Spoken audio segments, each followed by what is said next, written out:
Detroit was not messing with MLK. I'm about to ruin some of y'all childhoods, and for that, I'm sorry. Not really. Who said that? Malcolm X delivered a speech in 1963 in Detroit called The House Negro and the Field Negro. When I tell you this entire speech sounded like it had a professional laugh track because people found it so enjoyable, and the entire speech was basically him calling Martin Luther King a house nigga. They ate that shit up. So there were people in the comments who don't know this history and found themselves appalled. Well, let's unclutch our pearls, friend, and figure this out. The speech was delivered in November, but that summer, the summer of 1963, there was a big march by MLK and a bunch of the other big six civil rights organizers. It had 125,000 people and it went right through downtown Detroit.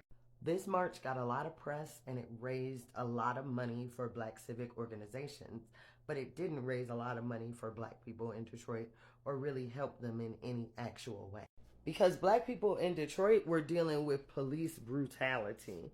There was a gang of like 4 police officers who made it a sport to hunt and abuse black people, and MLK wasn't doing anything about that. He didn't even know about it. So 3 weeks after this big march, this woman, Cynthia Scott, is unalived by police officers. Broad daylight, middle of the street, several witnesses, it's ruled justifiable. MLK don't show his face in the place because Miss Cynthia is a sex worker.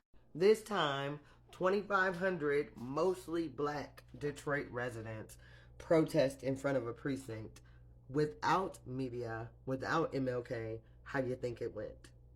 So when Malcolm comes in November, he delivers this speech and he's like, be peaceable, obey the law, treat everyone with respect. And if someone puts their hands on you, put them in the cemetery. And he calls this that good old time religion. So he is essentially saying that he's preaching a gospel of the oppressed and that Martin Luther King is preaching a gospel of the oppressor.